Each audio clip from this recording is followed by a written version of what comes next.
Hi, everyone. Thanks for joining us for this breakout.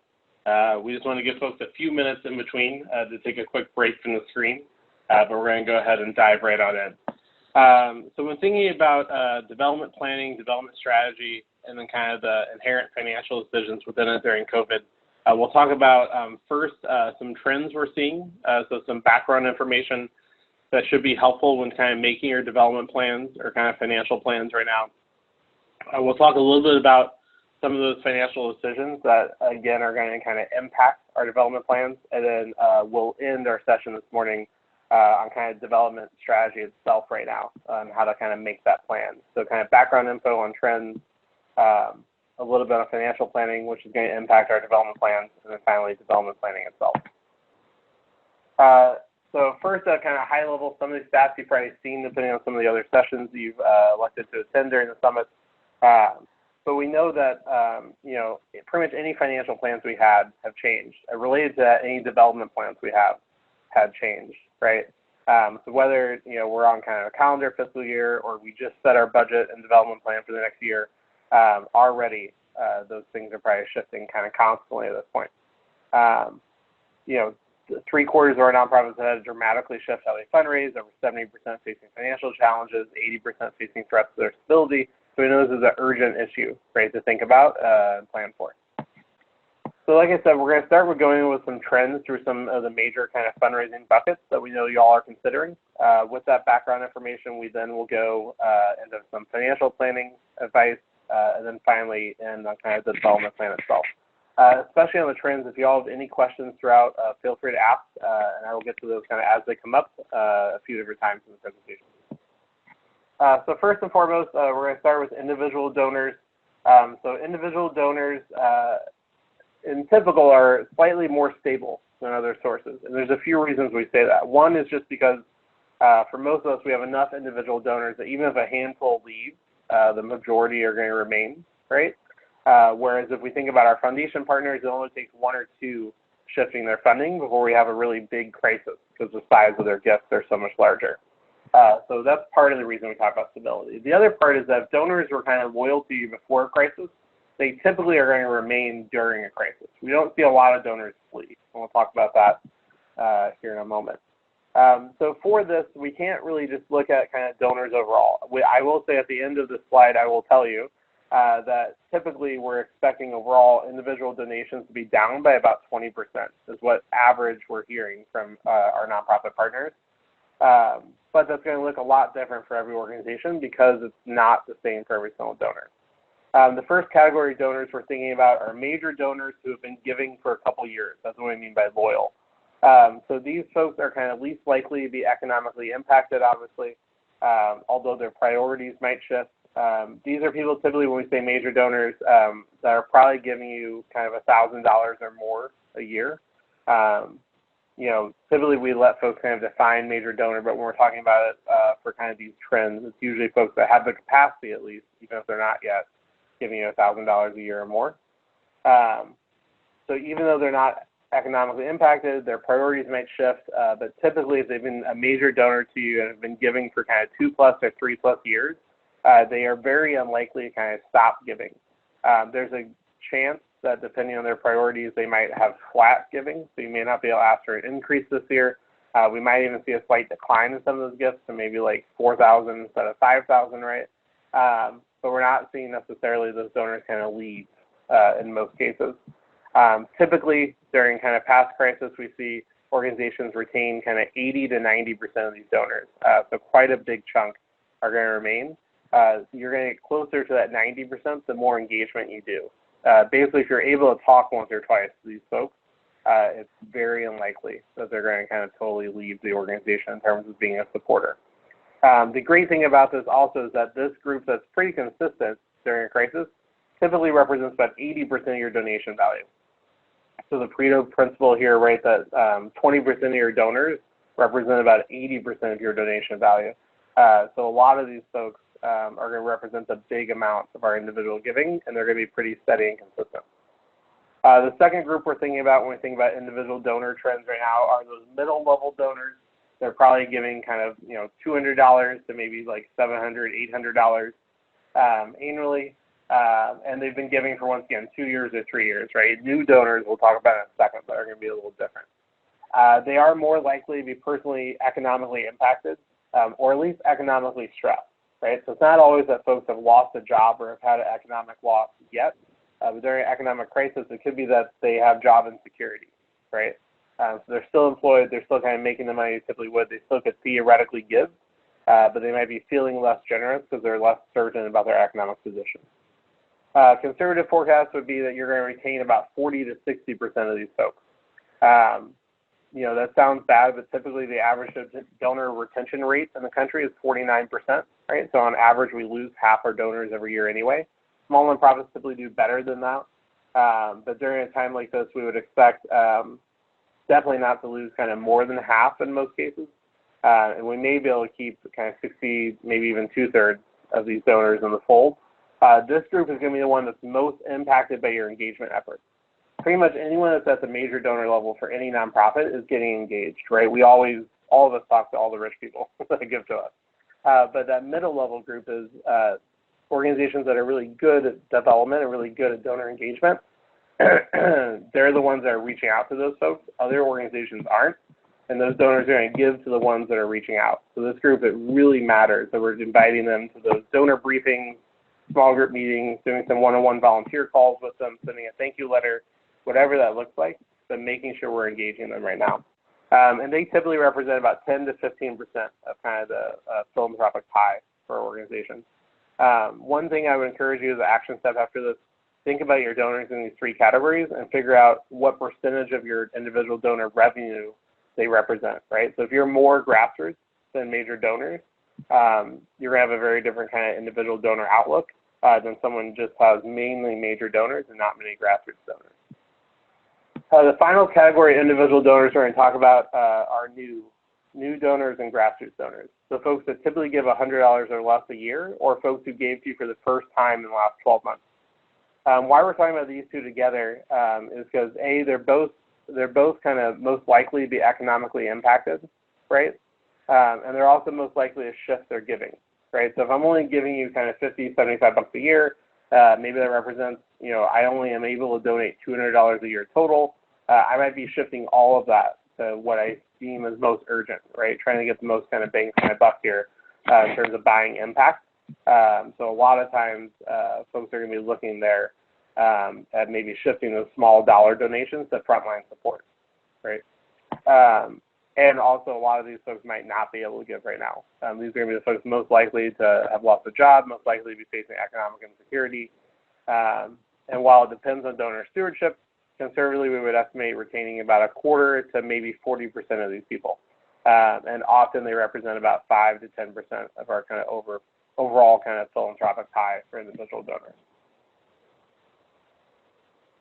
Again, if you all have any questions throughout, feel free to let us know. We're happy to answer those.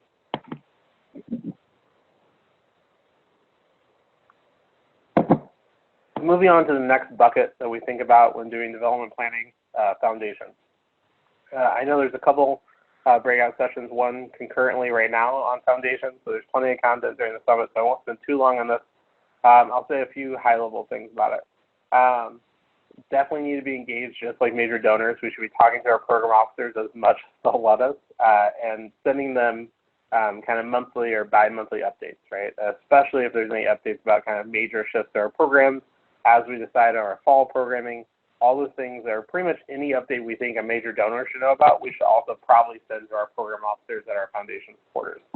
The better relationship we have with those program officers, just like with major donors, the more insulated we're going to be from shifts that happen at the foundation.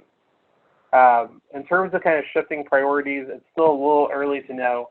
We are seeing most foundations step up and do something during COVID, which is actually a little unique compared to typical disaster response foundations. Often they're not willing to go beyond that kind of 5% endowment spend annually, but we're actually seeing a lot of organizations being willing to commit to going up to kind of 6, 7, 8% spending, which isn't usually kind of the norm. But despite this, we haven't heard many kind of shifting their priorities wholesale. Now there are going to be some small family foundations that kind of blur the line between major donor and foundation that probably don't have any foundation staff. Some of them we are hearing are shifting to just kind of frontline support or racial justice support, but most organizations that have at least a paid staff person that are that organized are not kind of shifting all their priorities. They may be limiting some of the funding. They might be lowering kind of grant amounts for kind of non-essential work, but they're not usually kind of getting rid of those funding pipelines. And some folks have been asking about, will the stock market kind of impact foundation giving? We won't see that impact on endowments and kind of less financial money they're able to give until at earliest kind of next year or 2022. Anytime there's a big crisis, especially an economic crisis, we see foundation giving usually has a couple different shifts in the sector. So something's different afterwards. For the 2008 recession, what this was that foundations shifted to, instead of giving a lot of small grants, giving fewer larger grants so that they could track the impact of easier, and also a bigger focus on impact there, right? That's kind of roughly when they started asking for metrics on everything. Unclear yet exactly, obviously, what the big kind of shifts are going to be, but we actually originally wrote this before George Floyd protests began and kind of the renewed focus on Black Lives Matter, but we saw early on in COVID just some of the stark disparities that were happening during the pandemic were leading foundations to finally address and kind of start to confront this issue of racial justice and systemic injustice, systems level thinking. We think that's going to be an emerging area even more so because of everything going on for foundations. The other thing is we're seeing increasing foundations realize that no one nonprofit is kind of the solution for a community.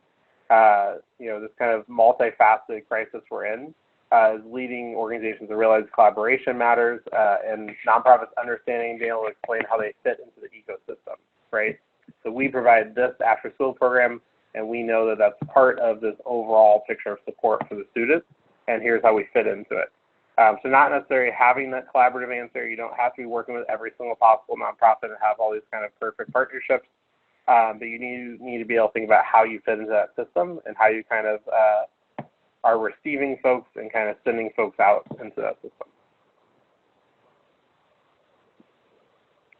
The next trend we're going to talk about, corporate giving. Not surprisingly right now, we're forecasting corporate giving to definitely decline. This is true pretty much any time there's kind of an economic recession.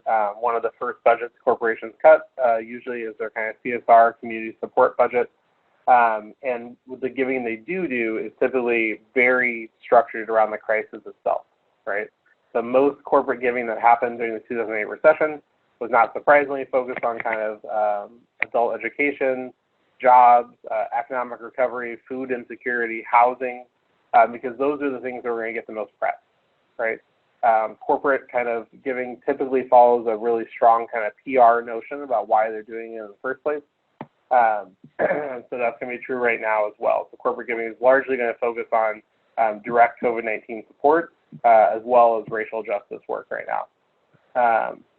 So we do expect kind of a pretty severe decline there in corporate. I will say if you do have pre-existing relationships with corporate sponsors for events, a lot of those folks are willing to kind of change that sponsorship into a partnership if they still have budget to do it.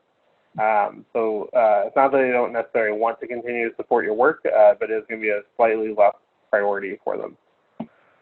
And then if we're going to still kind of involve corporations right now, we have to get really creative about how we're pitching them. A lot of our go-to ways to involve corporate donors, volunteer events, having their staff attend our events, all those things are a big part of kind of what gets corporate donors in the door. And most of those things are not possible right now with social isolation.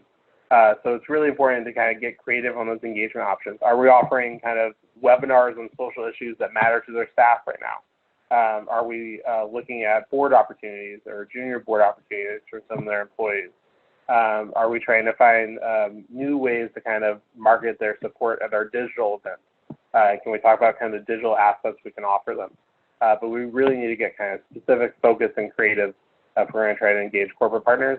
And small businesses and medium-sized businesses, it's going to be very hard to engage just because of their own crisis that they're facing.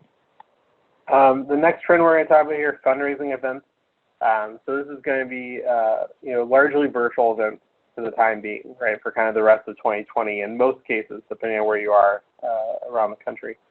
So when thinking about timing here, pretty much any in-person fundraising event through the fall should be postponed, right, or kind of shifted virtually. We would say probably in general, probably any event for the rest of 2020 should be postponed or moved virtually. Even if things are reopening, even if folks are looking for things to do in your area, the idea is that, or the sense is that from donors, they're not going to show up to an event with over 50 people and prioritize that for a fundraiser, right? They might go to a wedding, socially distanced. They might go to some type of personal event, but the odds of them going to kind of an optional fundraising event with the risk kind of attached to it is low. Also, we know there's a lot of risk for us in planning this, and there's reasons we wouldn't want to do this as well.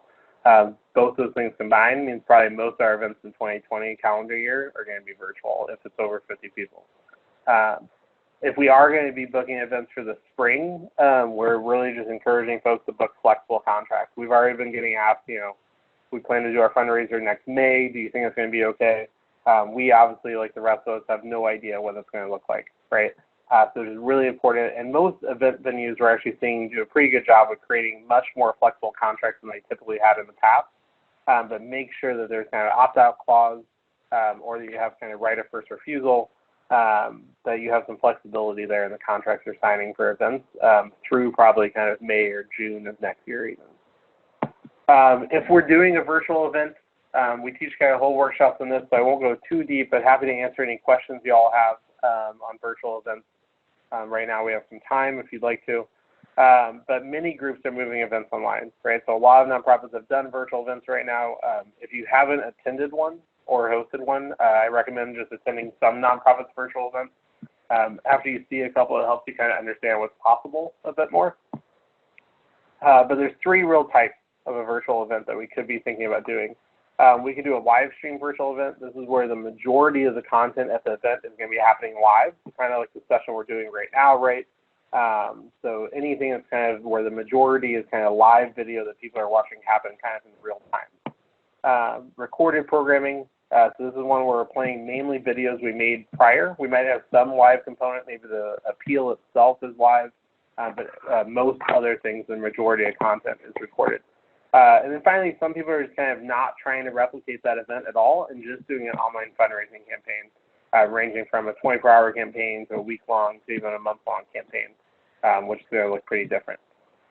Out of these options, there's no kind of one best option. Live stream, it is the most urgent because it feels like something's still kind of happening at a specific time, so I better show up, otherwise I'm going to miss it. Some downsides of doing live stream, though, is the fact we really do have to have engaging content or really engaging speakers, right? We don't want people to necessarily just sit there and listen to a talking head. The viewing of it afterwards is often a little lower. People feel like, oh, it was live and now it's over. Whereas a recorded event, people knew it wasn't live to begin with, so they're more likely to kind of watch it afterwards. And also there's a fair amount of work that goes into a live stream event to be able to pull it off, right? So that we know it's going to work night of, we have to do a lot of practice and a lot of prep. So definitely possible. A lot of folks have thrown these together kind of pretty quickly, in all honesty, but it does take a little bit of time and to make sure we kind of pull it off well, a lot of practice. For recorded programming, it's great because we're being a bit more creative. We can probably involve more people. We have a slightly level quality of production, slightly higher level quality of production, so we have some time ahead of time. But the downside is there's a little bit less urgency, right? So if folks know I'm playing video that already exists, they don't feel like they have to tune in at a certain time necessarily, even if we're playing it at a certain time. I will say the benefit of that is that our donors have such a range of personal context right now that if they have kids at home, they're working irregular hours, maybe there's spotty internet, right? Maybe they're tired after the day. A lot of folks are maybe not going to tune in exactly at 7 o'clock or whatever we're going to do our fundraiser. So a recorded event gives them more flexibility, but also less urgency, right, to attend in the first place. And in doing that straightforward fundraising campaign, you kind of lose out on all the benefits of an event in terms of kind of excitement and engagement and all those non-monetary things, but also a lot easier to plan. So if your staff are burnt out, if you have a small team, it might be easier to pull off than trying to do kind of a virtual event. As things reopen, I will say, virtual events, we're going to have to get a little better about marketing them. I think some folks saw virtual events, during April and March and May, and were really successful at them. The nonprofits that hold those were largely successful. So I think looking at that, it'd be easy to say if I plan a virtual event in September or October, it'll be equally successful. The difference is during kind of March, April, and May, nothing else was open, right? Doing a virtual event was literally the only option people had for what they were going to do that evening other than just watch another night of Netflix, right? There's going to be other options for people when we host these events in the fall. People could be going to a park, depending on where you are. People might be able to kind of eat socially distanced at a restaurant or drink on a patio. So there's going to be things people are doing. So a little bit, not as much competition as before when we were trying to do a fundraising event and really trying to get eyeballs and attention to the work. But we will have to try a bit harder than maybe we did earlier in the pandemic to get people to pay attention to our virtual fundraiser. Then finally, we want to be realistic about these fundraising events. We need about 4 to 6 weeks of advertising at minimum, so less than in person, but still more than kind of earlier on during COVID. As much as we can, asking people what they want or what they expect ahead of time is going to be helpful. People are going to have a range of expectations. And then finally, setting realistic goals. So we typically see most major donors and pre-commitments still give during these virtual events, but the live appeal typically raises less. So on average, we're seeing it raise about half as much as it would at a typical kind of live event because that social pressure isn't necessarily there. We do have examples of organizations kind of doing better than their typical right now, and probably a few organizations have done worse than the 50% mark, but on average, we're seeing people raise about half or a little more than half. One of the final trends we'll talk about before we shift to kind of the financial planning part of this, before we kind of get to the kind of specific development strategy, is peer-to-peer. So this is one area we've actually seen a lot of success for organizations during the pandemic. We'd really encourage people to explore as they're considering their end-of-year strategy. So kind of thinking about who can advocate for you, right? So a lot of times peer-to-peer, we think of crowdfunding, right? We think of largely young folks like on social media asking their friends to donate. Everyone's donating like $10 a pop. That's definitely one way it looks, right? That's kind of like how it looks a little bit on Giving Tuesday for some organizations. But not the only way peer-to-peer looks, right? So when we talk about peer-to-peer, we're simply meaning people that like you, that already know you, that already support you, are asking other people to do the same, right? Now that could be over email. It could be individual phone calls they're making. People could be writing checks. There's a wide variety of ways that this can look, ranging from board members getting a small handful of major donors to, once again, those kind of, wide-scale kind of crowdfunding type efforts. When thinking about who can kind of lead our peer-to-peer, who we should be tapping for this opportunity, the network is really the most important thing, right? So it's not always just our richest donors, right, or kind of major donors or influential donors. It's really folks that we think have really engaged networks. We want to make sure like the network they have is going to fit the ask we're making. So if it's grassroots, they could have kind of any network. But if we're asking for more money, we need to make sure their network is going to make sense for that. We can kind of talk to them. We probably know some of these people already, but looking through their social media, thinking about the job they do they go to a local college? Do they have a large alumni network locally? Have they brought people to events before, brought in volunteers for us before, other donors before? It doesn't have to necessarily be kind of that social media influencer butterfly, right? It's really just someone that people trust. That we have a sense that they have some like really deep connections in the community. Those are the folks we're looking for our peer-to-peer leaders. We want to find folks that are engaged, right? So kind of really active and consistent donor or volunteer. So there's a track record of engagement. That makes it a lot less likely they're going to kind of blow off this opportunity if they take it, and that they will kind of fulfill the responsibility they're committing to. We want to know that they've done something since COVID-19. So even if it's just like responding to an email, taking a call with us or something, but we want to make sure that not only were they engaged before, but they're still able to be engaged right now, and that we're still kind of top of mind for them. And then finally, we want to focus on these peer-to-peer leaders that have been with us for at least a couple of years, right? If they're newer, we'd want to see some really serious signs of engagement. But once again, if you're finding someone with pretty trusted local networks, they've been actively engaged and have re-engaged during COVID, and they've been engaged for at least 2 years, typically, if these people agree to be a peer-to-peer leader, they'll come through to some level of success during the peer-to-peer campaign. And again, we have seen this be a major player in kind of driving donations since COVID. As we talked about earlier, donor acquisition is hard right now because people are giving things they trust, and people trust their friends and trust their networks, right? So while you may not know my nonprofit and therefore may not feel comfortable giving to me during a crisis, you know Fred. And if Fred asks you to give, you then trust it. So being able to use those networks to kind of transfer trust is really important right now.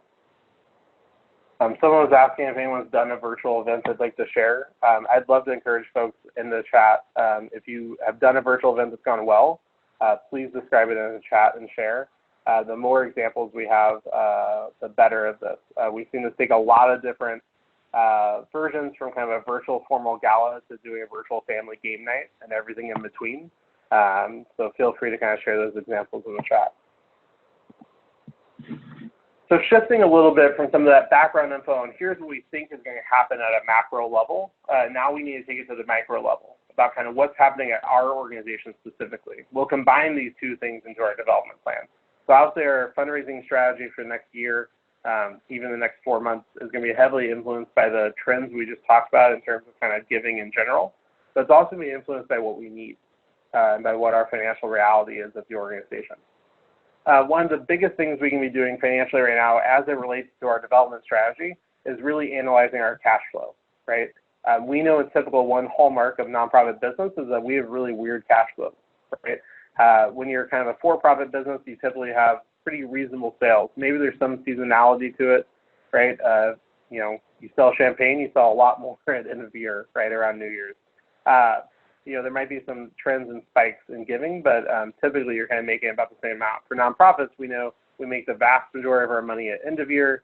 Summer is often a really quiet month. Maybe there's a lot of program revenue around the school year, but we have really big spikes and really big dips in terms of how much money we're making month to month. But we know our expenses remain consistent.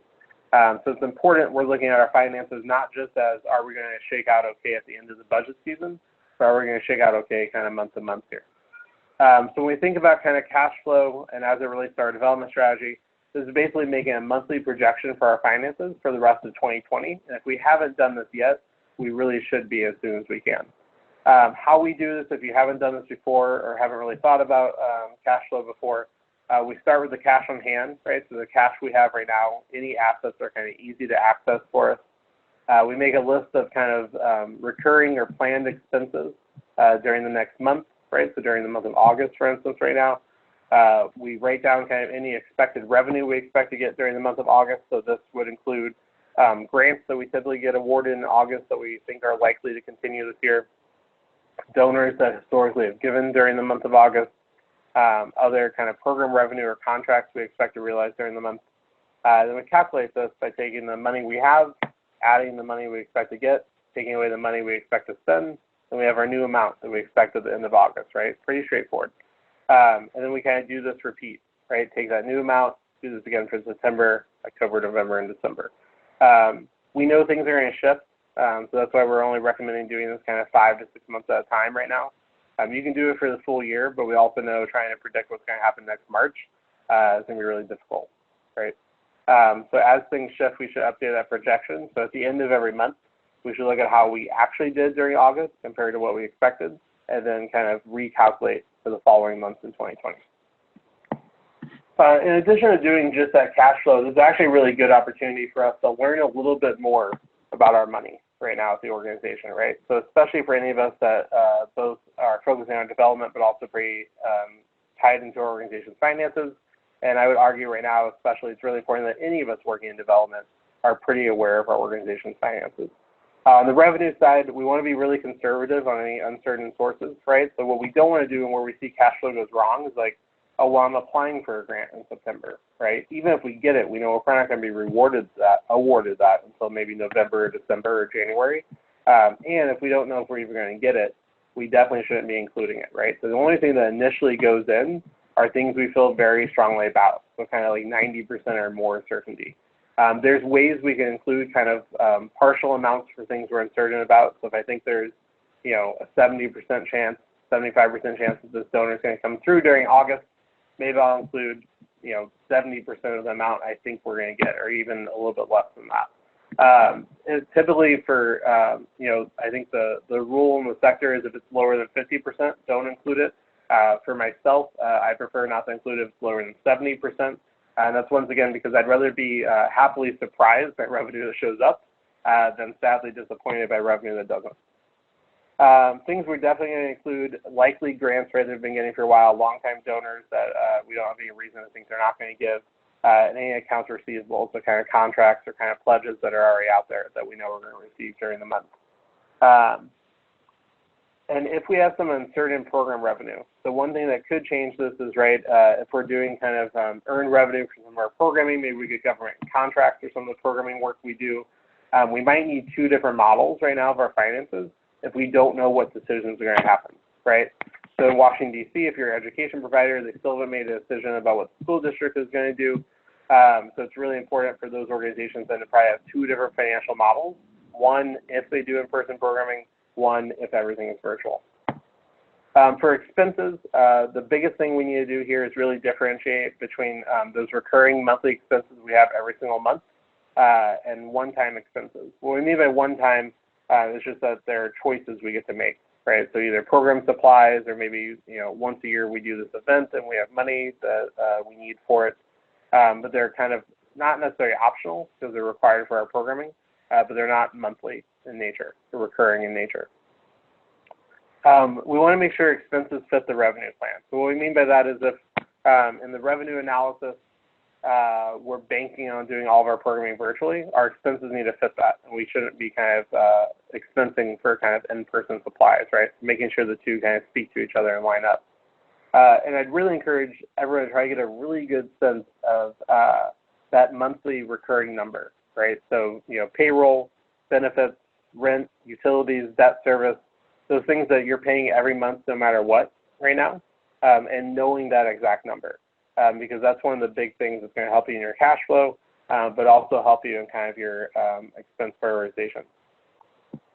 And then finally, when making kind of financial decisions, and once again, why we're talking about this financial piece in a development planning session is the fact that the decisions we make on kind of the expenses we're going to commit to and the revenue we expect to get is going to directly impact and influence our development plan, our development strategy.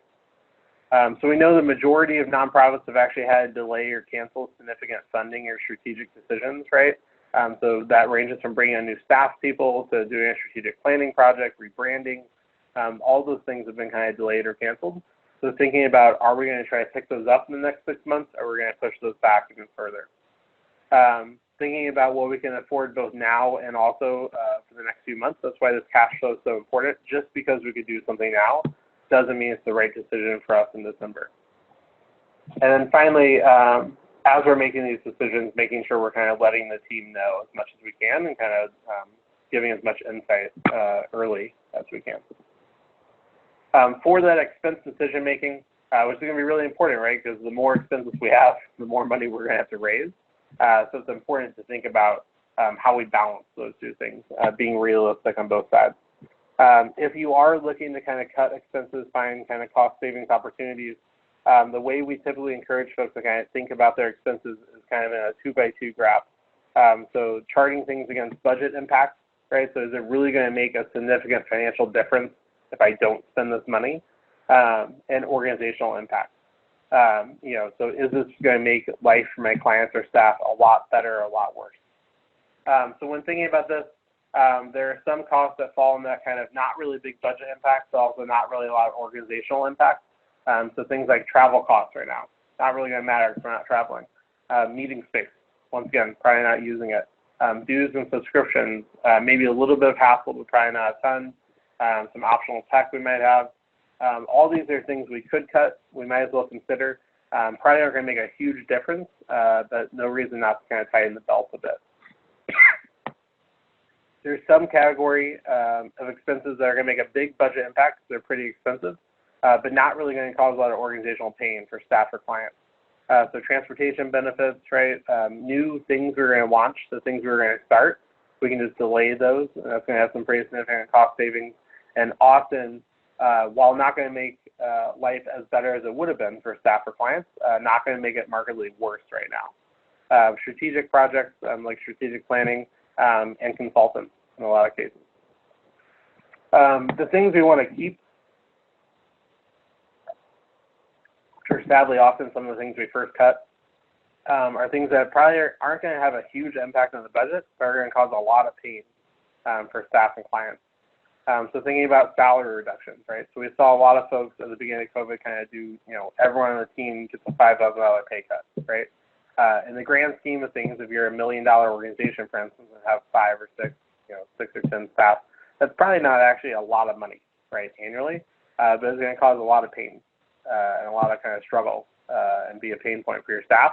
Probably not worth it. Same as with if we all use that one piece of software and it really kind of saves us every day and saves us a ton of time, getting rid of it to save like $200, not going to be worth it. So really thinking about, is this really going to have a real difference on the budget if it's going to cause a lot of stress or difficulty for clients or staff. And finally, where we're going to have to make strategic decisions is obviously around things that have a high budget impact, but also a high amount of pain attached to them. This is really the category we want to go after last, but depending on the financial picture facing us, we might have to make some of these choices. We want to think about them ahead of time because once again, we never want to be surprised by this, right? I don't want to wait until I'm in the middle of the crisis and then have to decide, shoot, what am I going to do about staffing or programming? I want to have already thought about it. So some of those decisions, furloughs and layoffs are going to fit in here. Any reduction kind of mission critical programming, right, or support for our clients, office space moving forward, and what our lease looks like, and then maybe some, if we're going to do a capital campaign or kind of large scale fundraising campaign. So a couple of kind of final tips before we shift to some final tips on kind of development strategy. We want to make sure we're kind of staying abreast of any kind of new government options for those nonprofits in Maryland, for instance. They just created a new round of nonprofit funding. States and kind of localities and also federal government are going to continue to roll things out, so we want to make sure we stay on top of that. We want to think through our upcoming expenses, so we have a kind of a prioritization of what we can cut and when. We want to map out our cash flow for the rest of 2020 so we can plan for that. One reason for this, again, is the fact that in our development plan this year, more than usual, we need to think about when we're bringing money in. So it's not just how much am I going to raise in the next 12 months, it's are we going to have enough to meet budget, to meet our costs in December, right, or January. So it's going to be really critical, I think, about not just how much am I going to raise, but when am I going to raise it. We should keep an eye on what others are doing in this space and kind of projecting their budgets and things like that. We can learn a lot from each other. We want to make sure that board's aware of the possible outcomes that we're talking about. We want to make sure we're looking into fast financial performance for information about what's going to happen in the future. And then finally, the development plan itself, right? So we know some high-level trends that can influence our thinking about what's going to work in fundraising this year. And we know some things to look for in our own finances to get a sense of how much we need to raise in the first place. And those two things together should really inform our kind of realistic development plan this year. In most cases, I'll say at a high level, folks are forecasting about a 20% decrease for their development plans compared to the year before. Some organizations less so and are going to be flat or even a little bit of growth. Some organizations slightly worse, but 20% is kind of the average decline we're hearing about. So when thinking about our development plan, a few parts that are going to go into it. Our overall goal, right, how much we want to raise is obviously going to be part of this. Why people are going to want to help us, why we kind of take the time to do a narrative right now in kind of a master grant is that as we go into the year, we want to make sure we have a really compelling message. We want to think about our strategy. So this is just the buckets we're going to raise money from, right? So if I'm going to raise $1 million, how much from individual donors, how much from foundations, how much from corporations? And then finally, within each bucket, what tactics are we going to use? So I'm going to raise, $1 million total, $200K from individual donors, and I'm going to do $50K through this anniversary campaign, and $10K on Giving Tuesday, and major donors are going to count for this, et cetera. In addition to that total goal, which we kind of have to have in the funding mix of those different buckets, we also want to think about a couple of goals about how we raise this money, right? So especially this year, thinking about who gives. So probably more than usual, we probably aren't focusing necessarily on new donors, but we might be focusing on aggressively improving our retention, right? We want to keep 75% of our current donors as supporters in the next 12 months, right? We might want to set goals for the average size of gifts. Maybe we want to try to increase the average size of giving this year. or maybe we want to make more of a shift online, so we know there's kind of more opportunity there. Whatever that looks like, setting some goals about how we raise the money in addition to the money itself. One of the big things we want to think about and why we talked about those trends initially is that one of the things that always happens in development, and this happened before COVID, this will happen during and also after COVID, is that we set unrealistic goals, right? A lot of times how the kind of development planning process works is that the board, senior staff decide program costs and then just tell development, okay, now you have to raise an extra 20%, right? I'm sure you'll find a couple other foundations. And then we're left to kind of hustle, right? Try to figure out how we're going to fill that gap, right? Grow this kind of random increase that's not based on data. And this is what leads to a lot of kind of burnout and stress in the sector. So we want to make sure the goals we're setting are realistic, especially in a year like this. More so in a year like this, because not only is it going to be stressful if we set an unrealistic goal, it's going to put us in a real hole financially in a year that's already going to be tough and challenging. So we want to think about, do we just have enough people power and hours to be able to do the goal we're talking about? Do we have kind of the knowledge and background, right? If we've never run major donor campaigns or online campaigns before, thinking we're going to get those off the ground incredibly successfully right away, probably not realistic. We want to build in time to kind of learn and grow in those areas.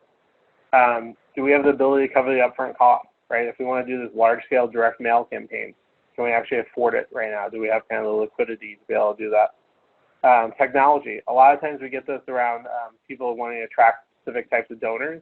So we hear a lot of times folks want to increase millennial donors, but don't currently track anything about birthday, don't have a good CRM, and have no way to actually tell if it's working or not, right? So if you're going to track something like that, if you're going to track average gift size or things like that, you need to make sure you have the tech and kind of data to be able to do so. And then finally, buy-in, which is probably the most important, especially in a year like this. We need to make sure the board, staff, executives, our colleagues are all bought into the development plan we have. This year, this should always be true as part of a culture of philanthropy, but even more so this year, it's vital that everyone on the team is bought into and supports our development plan.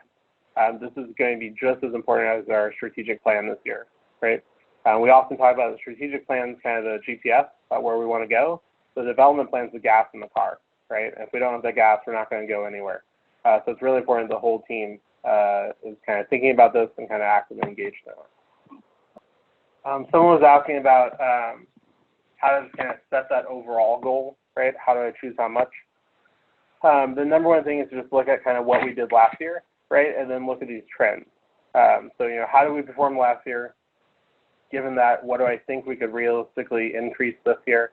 In a non-disaster, non-pandemic year, we typically cap that increase at around kind of 10 or 15% growth at most, and that would only be if you had real reasons for it. Otherwise, kind of 5 or 10% moderate growth. In a year like this, really looking at those trends, thinking about how they're going to impact you, knowing that the average kind of decline expected is about 20%. Some folks, though, because the trends are going to impact them a little bit less, might be closer to neutral. We're not seeing a lot of folks forecast a lot of growth this year. So I think kind of the ceiling would be flat, and kind of the lower end would be that kind of 20, 25%, 30, 40% if you think those trends are going to impact you a little bit more than others. In terms of kind of where the funding is coming from, once again, kind of individual giving, grants, corporate giving, earned revenue. We're not going to go into each one of these in terms of pro cons on here. We did include some numbers at the bottom. So this is actually from 4 years of data that we've collected about our small nonprofit partners, where they get their funding from. So these are organizations with $100,000 to $4 million budgets. Why we kind of calculated this is there's not a lot of good data out there for small nonprofits. So a lot of times if you look at kind of the national picture, it's a lot different because it's including the Red Crosses and the Big Brothers Big Sisters and all those kind of giant nonprofits that have a very different fundraising outlook than we do. So typically when we look at smaller organizations, we get less from individuals than bigger organizations do. We rely more heavily on grants, and we rely slightly more heavily on corporate. So a couple tips specifically for development planning during COVID. Tip one, it's really important to plan for a few different contingencies, right? Once again, we can maybe make a plan for the rest of 2020, but making a plan for the next 12 months, for any of us that just did budgeting, we're on a July 1st fiscal year ourselves. So just trying to project for the next 12 months about what I think is going to happen fiscally requires a lot of guesswork right now, right? And a lot of assumptions. So it's really important to think about a few different scenarios for a few different reasons. One of those things that might shift is that we don't know exactly what giving is going to look like, right? These are all just projections, all just kind of thoughts right now. So thinking about 2 or 3 different scenarios is what we've seen a lot of folks do is present a couple different budgets to their board. One is kind of neutral, flat, like we raised the same amount as last year relatively. One of like that kind of moderate decline, that kind of 10, 20% decline, and one of like a severe decline, kind of a 30 or 40% decline. And then kind of what expenses we're going to cut relative to that. Talking about some key decision points that are going to really decide which one of those areas we fall into. Donor retention, foundation retention, event revenue, if we're able to do an event, and really help the board kind of understand what's going to impact us landing at one of those 3 areas. Another kind of big shift that's going to impact our fundraising is programming. Right, if we're doing in-person, virtual, or something blended, that's going to have an impact on costs, right? So how much we have to raise to cover it, but also going to impact our ability to pitch the organization, right? Or at least it's going to change how we pitch the organization. So thinking about if there needs to be a couple different scenarios in terms of our fundraising for if we reopen, if we're virtual, or if we're a little bit of both. And then finally, we've seen some organizations do this, not as many. I don't think you necessarily have to build out a huge contingency for it, but it is important to think about when you think about your budgeting, kind of your development planning right now, is that some of this just relies on societal things that are way out of our control, right? So if it takes, if we have a vaccine and this is relatively under control in 6 months or 9 months or a year, what are the different impacts on our kind of fundraising, right? What if we can't have a fundraising event this year or next year? A lot of organizations are really reliant on fundraising events. How are we going to shift where else we're going to get money from? So important to kind of, once again, not maybe build those out as much as the first two. First two are a little bit more in your control, but at least consider that when making some of your financial projections and development plans. Second tip, really making some projections, right, and committing to some projections. We've seen some folks just kind of pause and not do budgets right now or not do development plans. It's really important that we're kind of making a projection because then we at least have something to work towards, right? A projection in and of itself makes us more likely to hit that goal. So it's really important we're setting it in the first place. We already talked about those big picture trends, so I won't kind of belabor those, but it's going to be important to continue to watch the sector and any new data coming out. We're learning more about kind of giving during COVID every day right now, so it's important to kind of continue to watch and do the research into what's happening there. Thinking about our own picture, so thinking about, once again, the types of donors we have and what that means for what we can expect in terms of retention. Thinking about kind of foundations and their loyalty to us or how long they've been giving to us. Thinking about events, right, and if we're going to shift virtual or not, and typically forecasting kind of limited growth and limited kind of acquisition. So finally, a couple kind of final tips, and happy to take any questions you all have before we wrap up. So feel free to go and start chatting questions. I'll get to them in just a minute. Couple quick tips. Think about those kind of 2 or 3 scenarios. If for no other reason, then it'll tell the board that you're thinking about alternatives, right? Thinking about at least a second scenario for either programming or giving to allow you to kind of do a little bit of a thought experiment about your kind of development this year. Think about the big things that could impact development, the programming shift, right, giving shift, and how you kind of would react to it. Outline those scenarios kind of month by month with expected revenue. So once again, for our development plan, typically we're just thinking about how much we raise, where we raise it from, and how we're going to do it.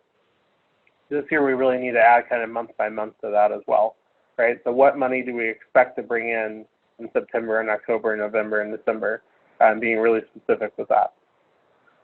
Watch what others are doing, kind of how they're planning. Obviously kind of continue to do that kind of sector research. Make sure the board and staff are engaged with this, because once again, it's going to take a whole team effort, and we want the board to kind of understand the risk inherent early on.